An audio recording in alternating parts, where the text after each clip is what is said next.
एकनाथजी मुंडे कला वाणिज्य विज्ञान महाविद्यालय मंडणगड जिल्हा रत्नागिरी या महाविद्यालयाअंतर्गत आजीवन अध्ययन आणि विस्तार विभाग अर्थात DLLE या विभागामार्फत आज या ठिकाणी आपण पर्यावरण संवर्धनाचा एक प्रयत्न म्हणून आमच्या विद्यार्थ्यांनी बनवलेल्या कापडी पिशव्यांचं वाटप आणि त्यासोबत जनजागृती म्हणून पर्यावरणासंदर्भात संवर्धन पर्यावरणीय संवर्धनासंदर्भात जनजागृती या संदर्भात आमच्या महाविद्यालयाचे विद्यार्थी विस्तार विभागाचे विद्यार्थी पथनाट्य सादर करत आहेत। या सादरीकरणासाठी या कार्यक्रमासाठी उपस्थित मंडणगड तालुक्याचे प्रथम श्रीधर जिल्हे साहेब सोबत पोलीस स्टेशनचे प्रतिनिधी आमच्या महाविद्यालयाचे प्राचार्य डॉक्टर राहुल जाधव सर, उपप्राचार्य परहर सर, माझे सहकारी जगताप सर, कुलकर्णी सर आणि आमच्या संस्थेचे संचालक श्री आदेश भाऊ मर्चंडे आणि सर्व विद्यार्थी माझे सहकारी निर्वाण सर आपल्या सर्वांचं स्वागत करतो। आणि तहसीलदार साहेब मला सांगायला आनंद होतो आहे की या तालुक्यामध्ये ज्या वेळेला कुठल्याही प्रकारची मदत असेल, या तालुक्यामध्ये 2005 साला नैसर्गिक आपत्ती आली त्यावेळेला गेडाम साहेब प्रांत होते, बाकी तुमच्या प्रशासनाचे कर्मचारी पोहोचायच्या अगोदर आमच्या NSSचे विद्यार्थी कोविडच्या कालखंडामध्ये सुद्धा आमच्या विद्यार्थ्यांनी नगरपंचायत मंडणगड आणि तहसीलदार कचेरी या सगळ्यांच्या संयुक्त विद्यमानं मास्क वाटपाचा कार्यक्रम असेल, अन्नधान्याचं किट वाटपाचा कार्यक्रम असेल, या सगळ्या कार्यक्रमामध्ये स्वच्छ भारत अभियान असेल, या सगळ्या कार्यक्रमामध्ये आमच्या महाविद्यालयाचे प्राचार्य उपप्राचार्य यांच्या मार्गदर्शनाखाली वेगवेगळे विभाग आहेत। त्या विभागाअंतर्गत आम्ही अनेक सामाजिक उपक्रम राबवलेले आहेत। या ठिकाणी उपस्थित आमचे मार्गदर्शक दादासाहेब मर्चंडे यांचंही स्वागत करतो आणि विद्यार्थी तयार आहेत। आपण त्या पथनाट्याचा सर्वांनी आस्वाद घ्यावा। थोडा मागे गरज पाडी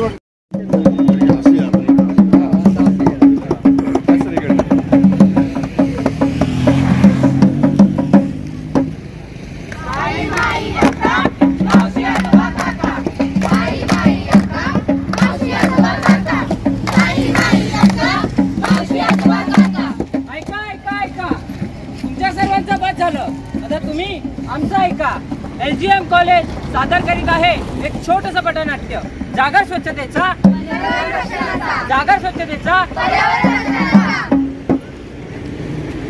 घासल्याशिवाय धार नाही तलवारीच्या पाठीला, घासल्याशिवाय धार नाही तलवारीच्या पाठीला, गेल्याशिवाय पर्याय नाही समईच्या वाटीला, गेल्याशिवाय पर्याय नाही समईच्या वाटीला, तसेच स्वच्छतेशिवाय पर्याय नाही महाराष्ट्राच्या वाटीला।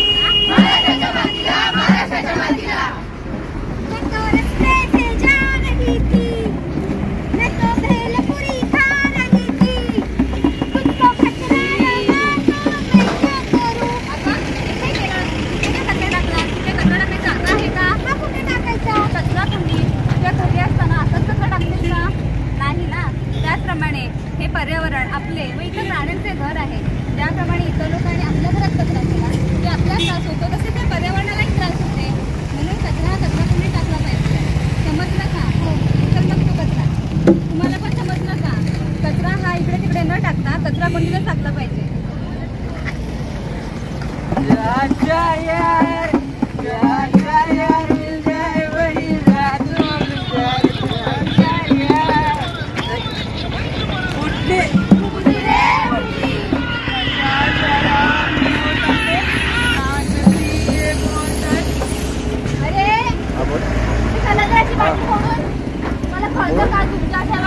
पर्यावरणाला किती नुकसान होतं ते, त्यामुळे प्राण्यांना किती इजा होतात त्या। माणूस देखील एक प्राणीच आहे। अरे मूर्खांनो, नुसते पर्यावरण आणि प्राणीच नाही, ठिकाणी असं फोडलं ना त्याचा इतरांना किती त्रास होतो, त्यांना लागतं त्याचं काय? Sorry madam. अरे गप रे, चल घरी।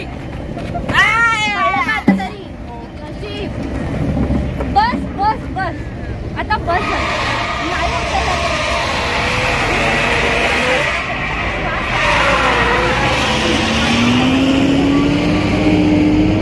नाही मस्त मोकळा श्वास भेटला। हलका टाकला ज्याप्रमाणे तुझा जीव गुदमरतो त्याप्रमाणे या पर्यावरणात सुद्धा जीव आहे ना, त्याचा सुद्धा जीव गुदमरतो। अरे आपण माणसं हे असे कृत्य करतो तेव्हा आपल्याला का कळत नाही की आपण पर्यावरणाला हानी पोहोचवत आहोत। अरे माणसामुळे पर्यावरण नाही तर पर्यावरणामुळे माणूस आहे। आणि तो माणूस आहे या पृथ्वी तलावरती राहत आहे, तो सुद्धा आनंदात राहतो. तरी आपण हे असं केलं नाही पाहिजे. हे असं इकडे तिकडे आपण टाकतो, मग ते गाई होतात, त्यांना किती आजार होतात, काही वेळेस त्यांचे मरण सुद्धा पावतात. म्हणून हे असं इकडे तिकडे नाही टाकायचे, ते कचरा कुंडीतच टाकायचे. समजलं ना? मग उचलतो माल. आता इकडे जरा हे आजचे मास्क वापरले रस्ता घरातील कापडाचे मास्क वापरायचे. ते आपल्यासाठी आणि पर्यावरणासाठी चांगले आहे. त्या पर्यावरणासाठी कापडाचे मास्क वापरायचे. समजलं? कापडाचे मास्क वापरूया आणि पर्यावरणाला होणाऱ्या हानीपासून वाचूया. समजलं ना सर्वांना?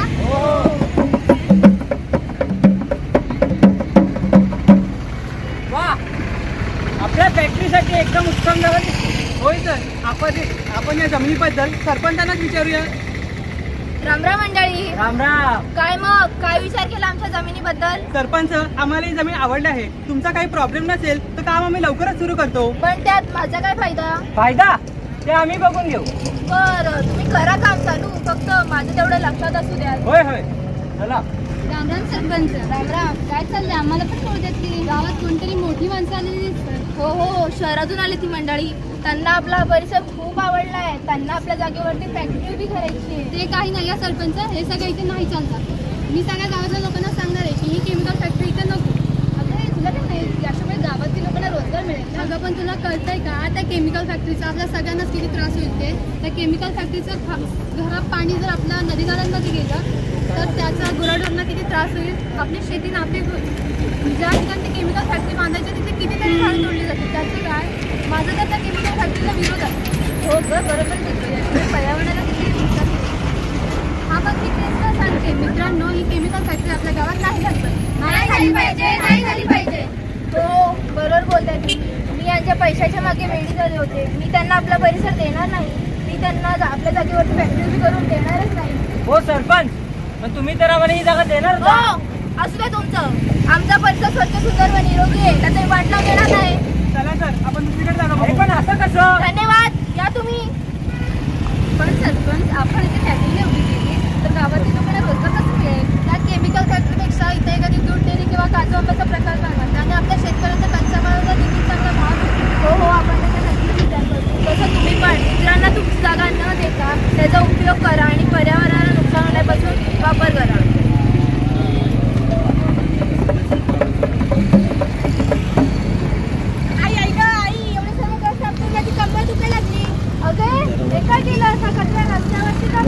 सर्वात जास्त इथेच फेकतात. सगळे फेकतात म्हणून काय तू पण फेकायचं का? मला काय, माझं काय तर स्वच्छ झालं ना. पण या पर्यावरणाचं काय? आता हा कचऱ्यातला प्लास्टिक हा जर गाई गुरांनी खाल्ला त्यांना पोटाचे आजार होऊ शकतात. त्याशिवाय तो या जमिनीमध्ये 500 वर्ष तरी तसाच राहतो आणि मग तोच कुठेतरी गटर नालीमध्ये जाणार. त्यातलं घाण पाणी रस्त्यावरती येऊन त्याचा त्रास आपल्यालाच होणार आहे ना. एवढी सगळी चूक आपली असून आपण तिथल्या नगरपालिकेला दोष देतो. हो नाही, बरोबर आहे तुमचं. माझं तिथलं मला माफ करा. मी पुढे कचरा इकडे टाकतानाच खड्डा गाडीतच तसेच तुम्ही सांगायला शिकता. कचरा इकडे तिकडे न टाकतानाच खड्डा गाडीतच टाकावा. देख देख देख तू यहाँ वहाँ न फेक. देख देख देख तू यहाँ वहाँ न फेक. देख फैलेगी बीमारी होगा सबका बुरा हाल. तो क्या करे भैया? गाड़ी वाला आया घर से कचरा निकाल. गाड़ी वाला आया घर से कचरा निकाल. तर मित्रांनो, आता तरी तुम्हाला समजलं नसेल की न कळत आपण आपल्या पर्यावरणाला हानी करत असतो. कित्येक फॅक्टरीमध्ये कित्येक झाडं तोडली. पण कधी कोणी विचार केला का त्या झाडाच्या ऐवजी कधी कोणी दुसरं झाड लावलंय का? नाही ना. मग आपण सुद्धा किमान एक तरी झाड आपल्या परिसरावरती लावलंच पाहिजे. आणि नुसतं लावलंच नाही तर ते जगवलंही पाहिजे. आता इथे राहिला प्रश्न प्लॅस्टिकचा. तर आपल्या मित्रमंडळींनी सांगितलंच आहे की प्लॅस्टिक आपल्या दैनंदिन जीवनावरती काय परिणाम करतो. तसेच हा प्लास्टिक या मातीत 200 ते 500 वर्षापर्यंत तसाच राहतो आणि त्याचे विघटन सुद्धा होत नाहीत. तसेच हा कचरा इकडे तिकडे उडत जाऊन गटर नालीमध्ये अडकतो व ते सांडपाणी रस्त्यावरती येते आणि त्याचा त्रास नंतर आपल्याला. एवढंच नव्हे तर या प्लास्टिकमुळे रस्त्यावरती पाणी भरणं आणि शहरांमध्ये पूर येण्यासारख्या घटना नेहमीच घडत असतात. त्याप्रमाणे आपल्या मित्रांनी सांगितले की प्लास्टिक हा आपल्या दैनंदिन जीवनावरती कसं अभाव करत असतो, तर त्याला आपण कसं थांबवायचं. तर त्याऐवजी आपण जे प्लास्टिकच्या पिशव्या वगैरे यूज करतो त्याच्याऐवजी आपण कापडाच्या पिशव्या यूज करूया आणि आपण आपल्या पर्यावरणाला वाचूया. आम्ही तर आमच्या जीवनामध्ये प्लास्टिकवर बंदी घातली आणि कापडी पिशव्या सुरू केल्या. तुम्ही देखील तुमच्या जीवनामध्ये प्लास्टिकचा वापर कमी करावा आणि कापडी पिशव्या वापराव्या अशी आम्ही अपेक्षा करतो. धन्यवाद.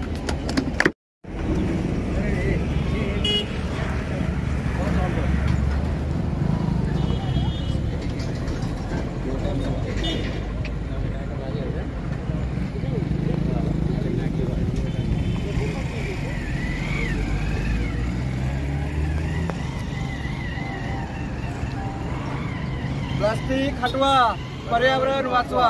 प्लास्टिक हटवा, पर्यावरण वाचवा.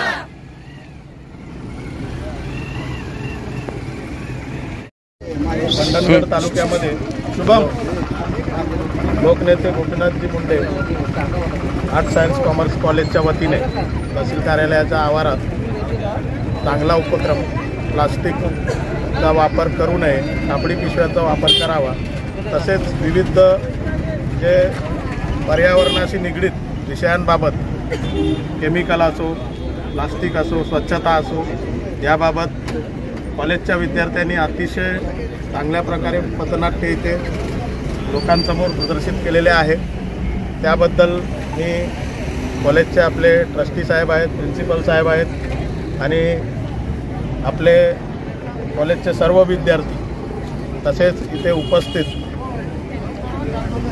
पोलीस प्रशासन, इतर विभागातील अधिकारी कर्मचारी तसेच आमचे पत्रकार बंधू आणि या ठिकाणी उपस्थित असलेले नागरिक यांना सदर विषयाचे महत्त्व आणि जनजागृती जाणून घेण्याबद्दल आभार व्यक्त करतो. धन्यवाद. आज आपल्या कॉलेजमार्फत जनजागृती कार्यक्रम राबवण्यात आला प्लॅस्टिक हटाव, त्याबद्दल आपण काय सांगाल? लोकनेते गोपीनाथजी मुंडे कॉलेज मंडणगडच्या वतीनं विस्तार विभाग या विभागाचे मुख्य वाघमारे सर, निर्वाण सर, कॉलेजचे उपराचार्य Karar sir, Jagtap sir, Kulkarni sir आणि माझे सर्व विद्यार्थी हा जो उपक्रम आहे प्लास्टिक मुक्ती आणि पर्यावरणाचा ऱ्हास जो आता होतो आहे त्या संदर्भात जनजागृती करण्यासाठी आज इथे कापडी पिशव्यांचं वाटप करत आलेलं आहे.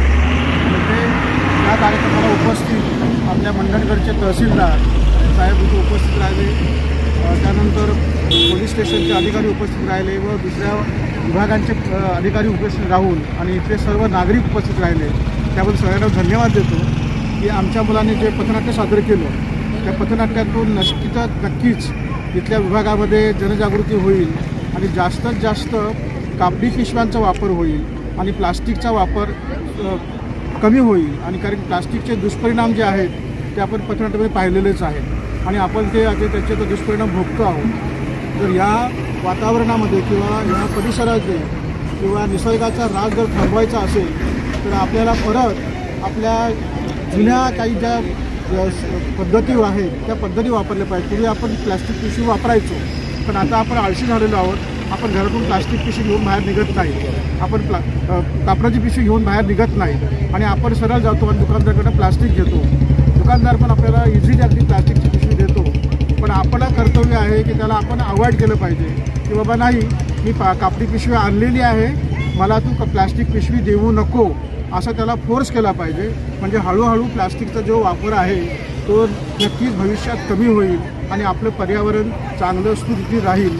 एवढीच आपण या दिवशी आपण एक प्रतिज्ञा करूया की जास्तीत जास्त प्लास्टिक न वापरता आपल्या रोजच्या जीवनामध्ये प्लास्टिकचा वापर करूच नये.